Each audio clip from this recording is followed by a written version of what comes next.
Hi friends, welcome to Guntala YouTube channel. ఈరోజు వచ్చేసి last శుక్రవారం అంటే తిరుతం సాము లాస్ట్ శుక్రవారం. అందుకే మా ఇంటి నుంచి పాలు పొంగడం జరిగింది. ఇప్పుడు మా ఇంటి సాములు అంటే చాలా మంది తెలియదు, భావాన్ని మాటలు కూడా అవునా మన తక్కువ తెలిసే ఉంటుంది. అయితే ఇవాళ వచ్చేసి రసత్మి, అందరికి రసత్మి శుభాకాంక్షలు. దాంతో పాటు నేను సాములకి సేమియా చేసిన పొద్దుపూట.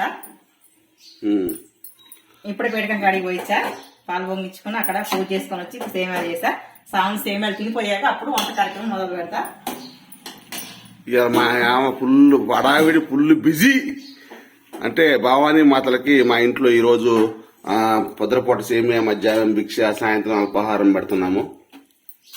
మాకు శాతమైనంత వరకు ప్రతి సంవత్సరం కూడా పెడుతూ ఉంటాము స్వాములకి. మధ్యాహ్నం భోజనాలు ఏమేమి చేస్తున్నాం ఏంటి చేసాక చూపెడతా. ఇప్పుడు చెప్తే బాగా థ్రిల్లింగ్ ఉండదు. మాడబిడ్డ వాళ్ళు వస్తున్నారు. మాడబిడ్డ వాళ్ళు చెల్లెళ్ళ. ఓకే. సాములు పెట్టాక సాములు వెళ్ళిపోయాక టిఫిన్ చేసి టిఫిన్ తిని టీ తాగి ఫస్ట్ స్ట్రాంగ్ టీ తాగి అప్పుడు స్ట్రాంగ్ టీ నీ దృష్టిలో ఏంటి కదా చిక్కడి పాలల్లో పంచదార ఎక్కువ వేసుకుని టీ పొడి ఎక్కువ వేసుకున్నది బాగుంటది. అందులో ఇంకొక అల్లం మొక్క ఉంటే ఇంకా బాగుంటది. ఇవన్నీ గ్లాసులు ఇయ్యేనా? కప్పులు తెలియదు, ఇసుక గ్లాసులలో కప్పులు ఉన్నాయి. అప్పుడు అయిపోయినాయి. అలా అవుద్ది మరి అది ఎందుకు గట్టిగా ఉన్నాయి. గ్లాస్ గట్టిగా ఉన్నాయి, గట్టిగా ఉన్నాయి. ఏందమ్మా ఎందుకు సాములకి పొద్దున్నే లేచింది, చీకట్లు వేసి మొత్తం అన్ని పూజలకు పూలు పెట్టింది, దేవుళ్ళందరికి పూలు పెట్టింది. ఒకటే హడావిడికి ఫ్రెండ్స్, చెప్పడానికి మాటలు లేవు. ఎలా వత్తరు మళ్ళీ రేపు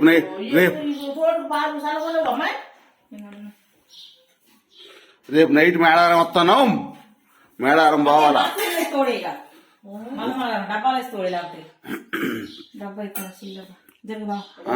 నేనేమన్నా బలేగుందే, నన్ను జరుగుతున్నారు. ఇది పద్ధతేనా? ఇల్లు మొత్తం కూడా పాపం నిన్న కష్టపడి బట్టలు ఇల్లు మొత్తం కూడా కడిగింది ఫ్రెండ్స్. పొద్దుందాకా పట్టింది కారటం. సామాన్లు వస్తున్నారని మంచాలన్నీ ఒక మూలక పెట్టేసాం. పొద్దున్నే పొయ్యి మీద చేస్తున్నారు పప్పు ఫ్రెండ్స్.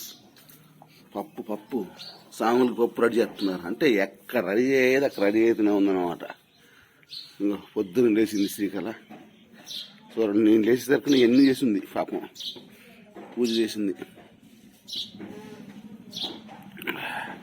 ఇది friends, thank you, support please.